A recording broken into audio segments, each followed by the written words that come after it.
Hello students, welcome to Avision SSC Bank exams. I'm Sneha ma'am and today I'm back with a fresh topic for you. Today's topic is narration.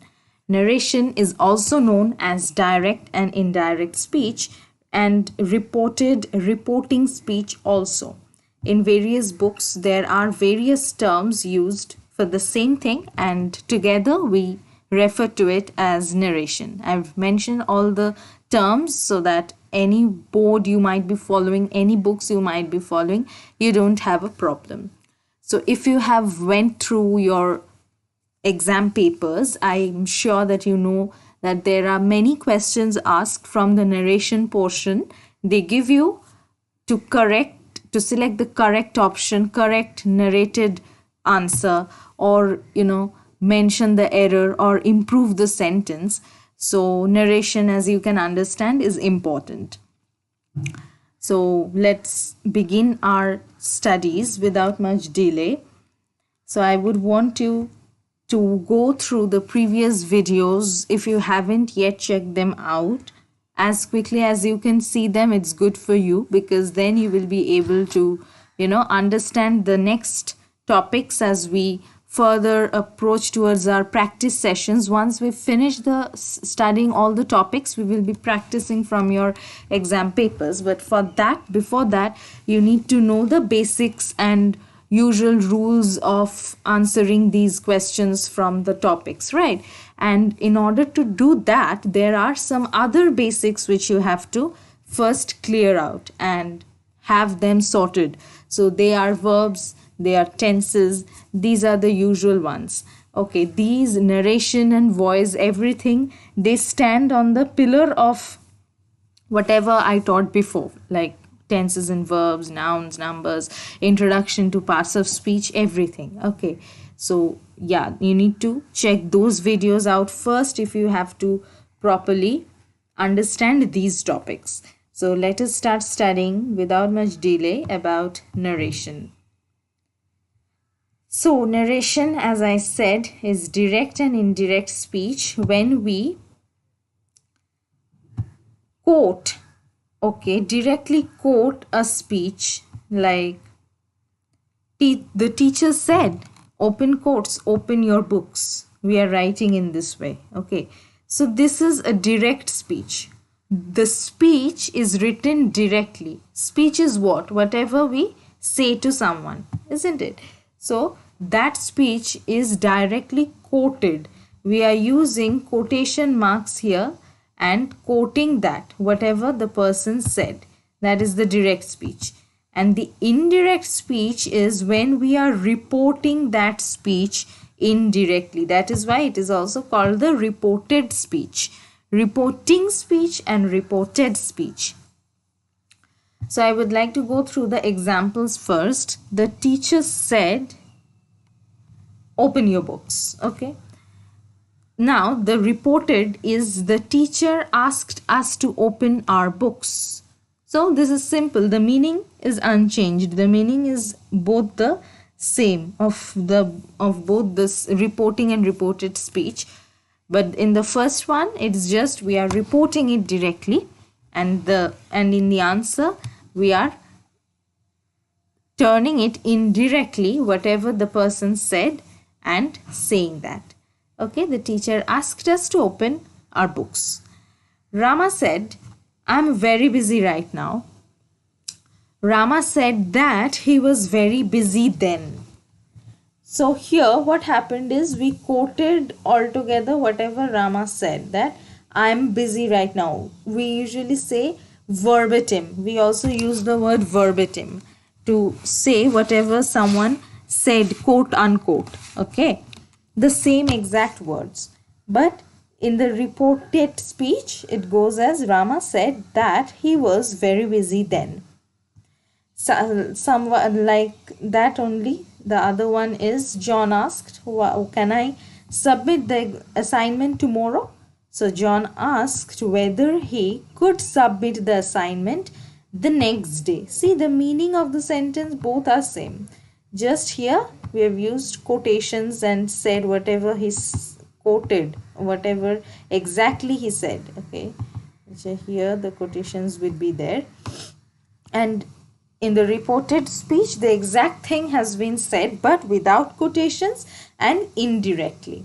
Okay, but it's not that easy to, whatever, remove the quotation marks, remove the commas. If you remove the commas and quotation marks, that you will end up with this kind of a sentence. What are the changes that are here?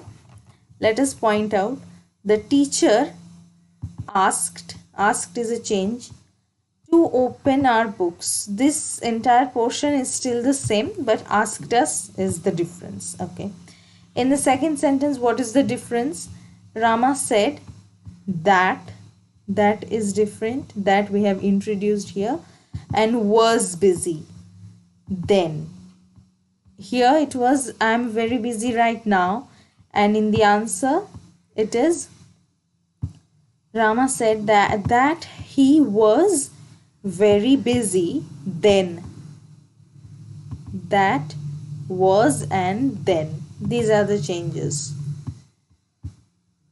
So there might be rules, as there are for all grammar topics. Okay, there might be some rules which we will be discussing further.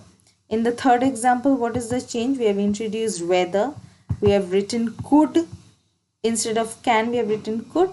Submit the assignment the next day. So again, 3 changes. So how to remember the changes and how to know the changing between speech? The first is, obviously, we are starting with tense, because be it any topic, like yesterday I just finished the topic of voice. For the last 3 days I have been teaching voice changing according to present, past and future tense. So there also tense was an important pillar of that. And apart from that, I have made a separate video much earlier only on tense for students to clarify what tense is. So here you can clearly understand that as long as you don't understand what is tense, you won't be able to understand these rules.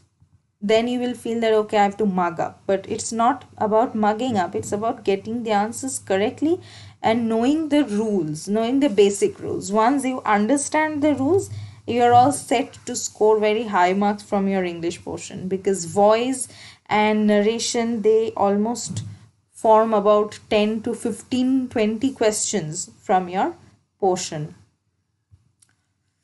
So whatever the rule is, according to tense, that when the reporting speech is in the present tense, reporting speech means the direct speech. Okay, the direct speech is in the present tense. It will be reported in its corresponding past tense. Now, what is corresponding past tense? It means that you already know each tense, present, past and future. Each has its 4 kinds, 4 categories, like simple present, present continuous, present perfect, perfect continuous, like that. So same goes for past and future also. Likewise, if the direct speech is in, for example, present continuous, so that will be reported in its corresponding past tense. That means past continuous.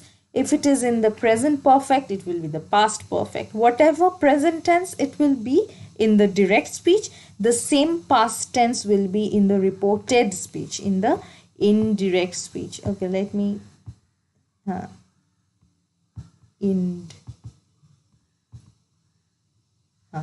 whatever present tense is in the direct speech, it will be the same past tense in the indirect speech. Let us see. From simple present to simple past. He said, I am unwell. It will be, he said that he was unwell. We have to just introduce that. Instead of am, it will be was, because am is a be verb, present tense be verb. Instead of that, it will be the past tense of be verb, that is was. And instead of I, it will be he, because now it is being reported about him only, right? And unwell is the same. A present continuous will be in its past continuous, in its corresponding past tense. That is, there is an example. Mohan said, I am going to order a plate of rice and fish. So Mohan said that he was going to order a plate of rice and fish. See, again, said was there, that we have introduced. He now was going. It was am going, right? In the present continuous, now it is in the past continuous, was going. And the rest is the same. The meaning is the same. From present perfect to past perfect, okay? Corresponding past tense. Mary said, John has gone to the market. Mary said that John had gone to the market. Had gone, has gone. So it is in this way, it is very simple, but it is only simple if you only understand tense. As long as you're not clear with tense, you won't understand and you will make mistakes in writing the speeches also. So the first priority is getting tense cleared. Whatever is in the direct speech, whatever present tense, the indirect will be in its corresponding past tense. Number 2 is also about tense. Now, when we often see words like shall, can, may, will, right, these talk about the future tense. And here comes in the importance of verbs.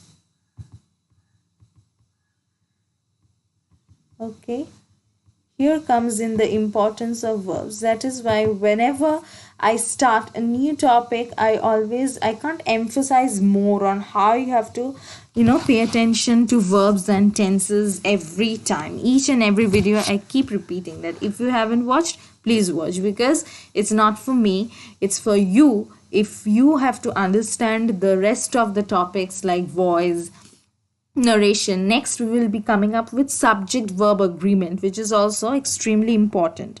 And please mark your dates, save the time to go through the video on the rest of the topics. So whatever you will be advanced, whatever you will be studying, that base will be made by verbs and tenses only. Shall, can, may and may, will are called what? I have repeated a number of times and I've also repeated recently in the voice video. They are called modals, and modals are the verbs, helping verbs, right? Which help the main verbs. They assist the main verbs. They tell you more about the main verbs.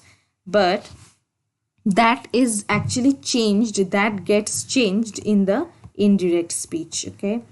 That gets changed into should, could, might, and would respectively, okay? If shall, can, may, and will are in the direct speech, they get changed into should, could, might, and would in the indirect speech. Okay, let's go through the examples for each. I've given each one examples. Okay, he said, I shall visit my granny's house tomorrow. He said that he should visit his granny's house the next day. See how shall becomes should, and the rest is almost same, except tomorrow we have written the next day, and that we have introduced. We have to always introduce that, but only exceptionally in some sentences we don't get that. You will get it clear when you practice a lot. We don't use that along with told, okay, and that will differ according to sentences. We'll come back to that later. Now we are talking about only the future tense, that these modal verbs, they are mostly used in the future tense. Because why? Because these words show the intention. They talk about the intention of the speaker, some future intention or decision or possibility, and all this I have told very elaborately in the video on verbs. Okay, on the video I've talked about modals, especially because modals are asked in the exams, all kinds of exam, you will see questions from modals, and there are actually separate rules for using each of these modals, and you cannot just replace any modal anywhere and you think that okay, this is the correct form, even if the tense is correct, even if rest of the sentence is correct, the meaning is correct, still you can't use any modal instead of any other modal. So the why have we used shall here is that shall speaks about the speaker's future intention, but there is no sense of determination. Okay, this is just a normal intention about the speaker, that he says he shall visit his granny's house the next day, and that gets changed into should. Next is I said Raja can definitely qualify the exam. Now here we have used can, and you have to also emphasize on the word definitely, only then you will understand that why we used can. So this talks about his ability. There is a possibility that he can definitely qualify the exam, that it is Raja's ability to qualify the exam, and this can gets changed into could in the indirect speech, and that goes as I said that Raja could definitely qualify the exam. So the meaning remains the same and it is correct totally. The next one goes as Sarah said we may visit the Taj Mahal tomorrow. We may visit. This is a probability.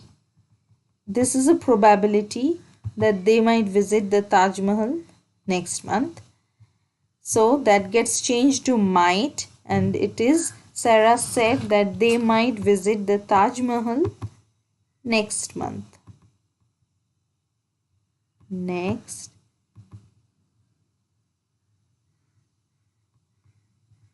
month. Okay. The next one is the last one over here is she said I will be 24 next month. Okay, now will, and that which gets changed into would be 24 next month. So what is the sense here, why we used will and would over here? The reason is,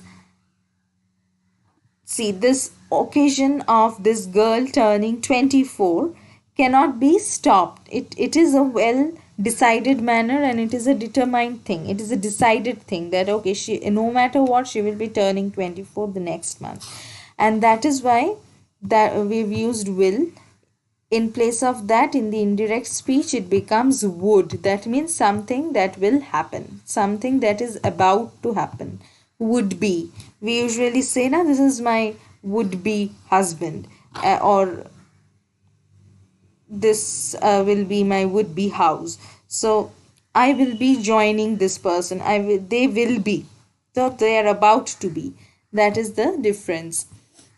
So always remember these forms of modals, why and where are they used, how are they used, and what are the forms that they will get changed into. Shall into should, can into could, may into might, and will into would.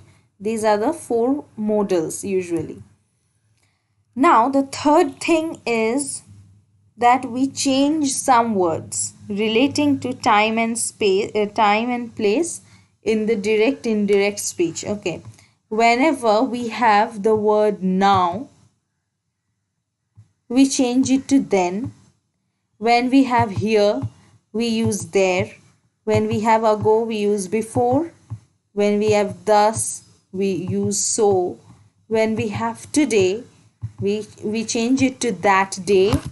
If we have tomorrow, we change it to the next day.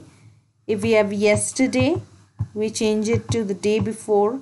When we have last night, we change it to the night before. These are some of the must things, most must knowing things. Okay, must haves list. Okay, that you have to absolutely remember.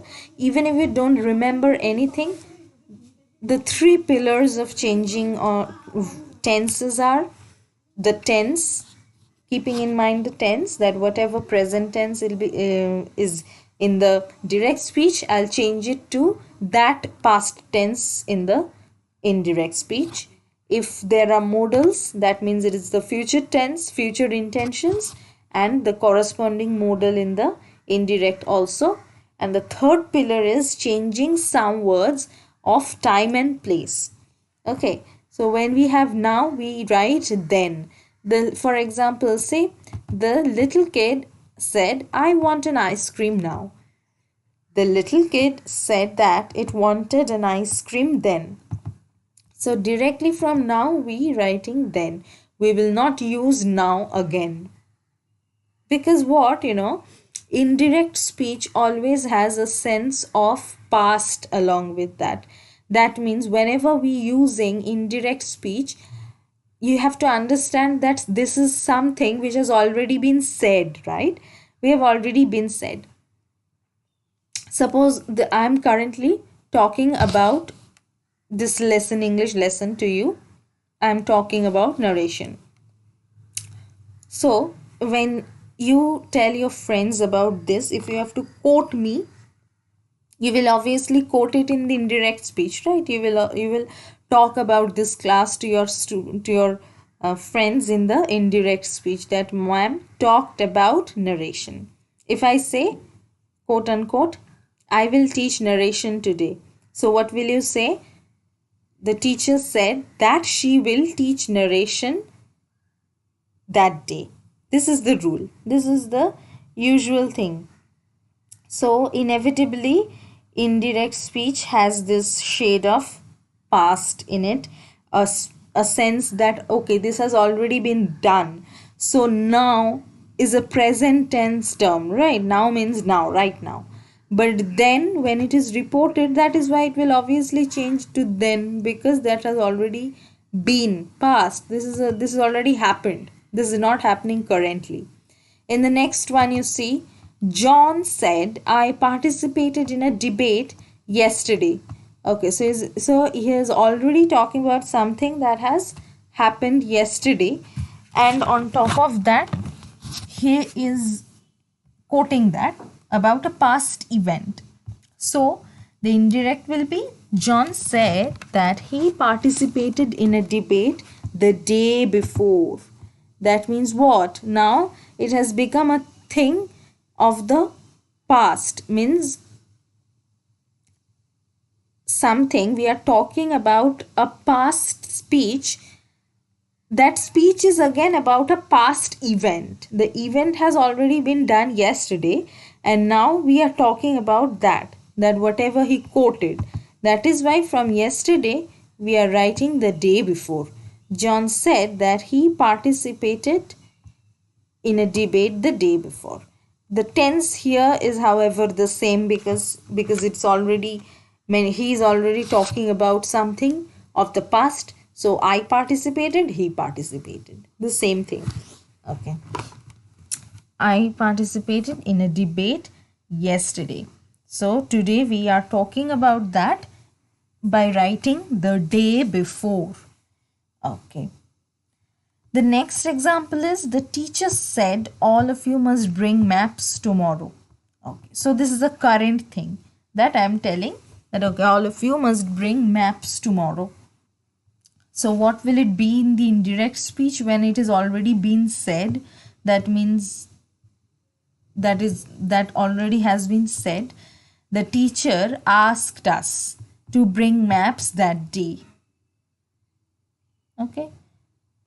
To bring maps the next day. The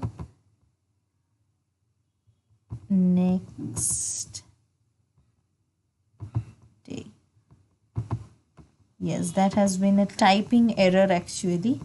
That will be the next day. So it will be, the teacher asked us to bring maps the next day. Yes, this is the perfect indirect speech. From tomorrow, we have to always change in the next day. Then the last one here is, he said, I am glad to be present here tonight. So this is something current that he is saying, that okay, I'm glad to be present here tonight.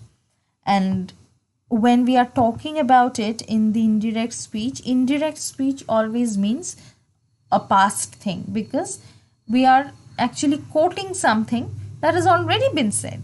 So it goes as he said that he was glad to be present there that night. See, from here to there, from tonight to that night. Everything, every word we are writing, it has a sense of the past with it. Here means a present thing, there means a past thing, tonight is current night, and that night is the previous night. So that is why this is the logic behind changing some words. This is not a mere rule that okay, I'm asked to change the words, that is why I'll be changing the words. No, there is a reason behind the change of rules, change of words and things, because indirect speech is something that that has a sense of the past.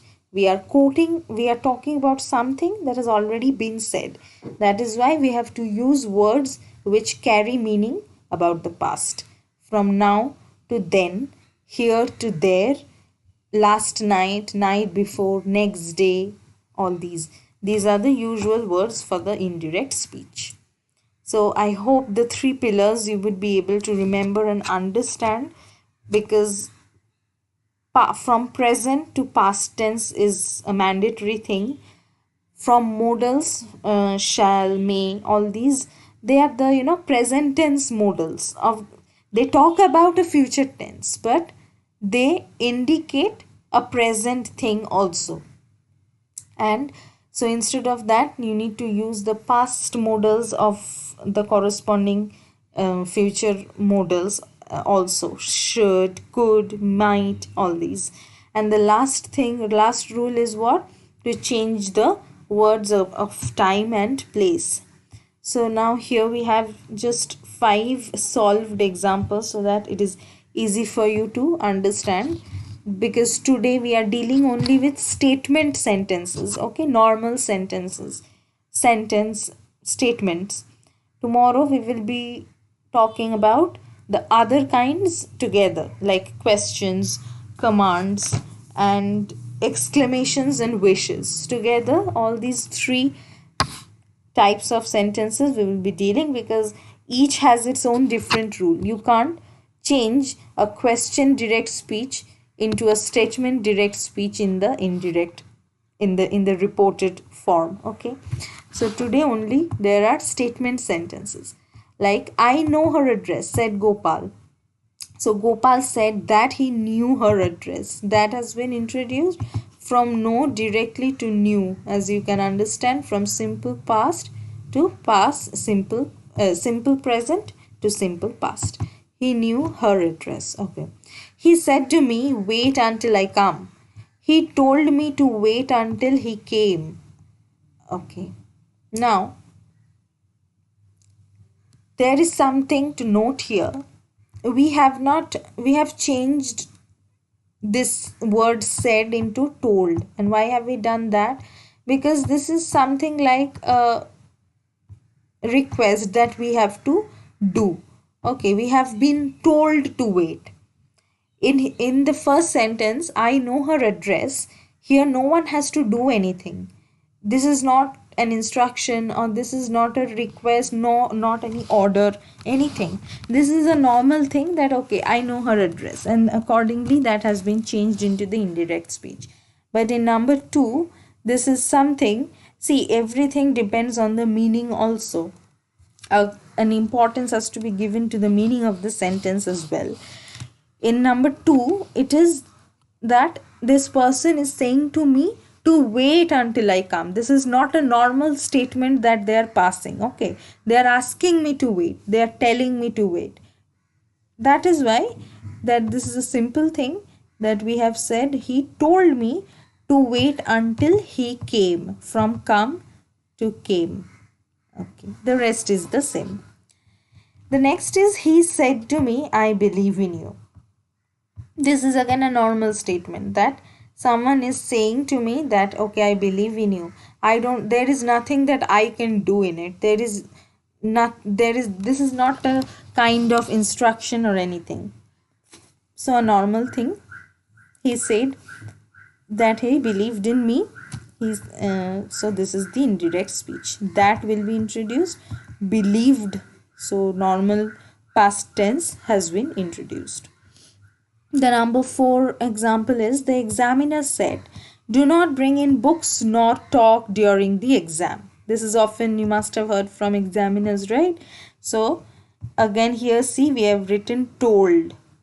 The examiner told not to bring books nor talk during the exam. Again, why? What is the logic?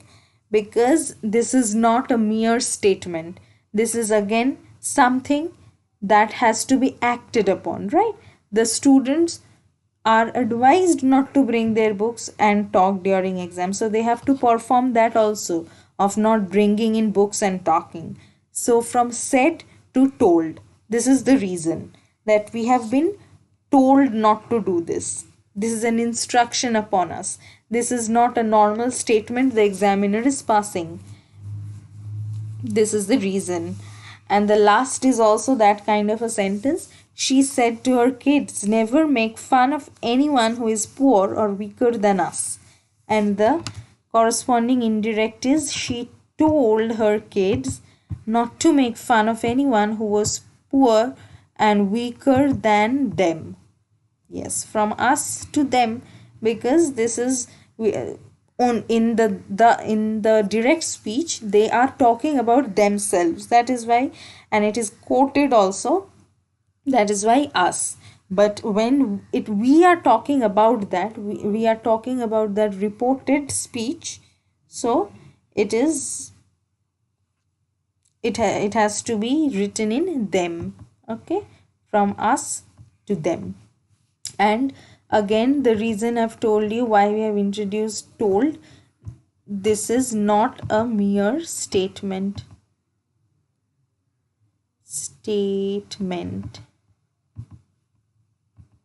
Okay, not a statement. When we have to act upon something, when we have to listen to something, and we have been told to do or not to do something, that means it is told. We can only write said when the person is only saying a normal statement that he knows our address, or said that he believed in me. These are normal things. We do not have to do anything for it. There is nothing upon us that we have to do. But in number, for example, 2,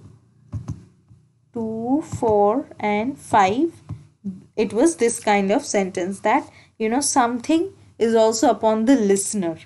So these are the ways that you have to understand whatever the meaning is and why we are using such words, because you have to choose the correct form of changed tense, voice, whatever, narration, all these things. The motive of making you understand these rules and how to change, how to use all this, is only for this purpose, that you can correctly solve the questions and correctly select the right answer. Knowing the correct answer is the most important task over here. So for today, this is it. Okay, we don't have discussion for today's topic now. Tomorrow we will be back again with a continuation of narration only, where we will be studying about the rest of the kinds of sentence, like questions. Not tomorrow, actually Monday. Okay, question, commands, request, exclamations and wishes. These 3 kinds.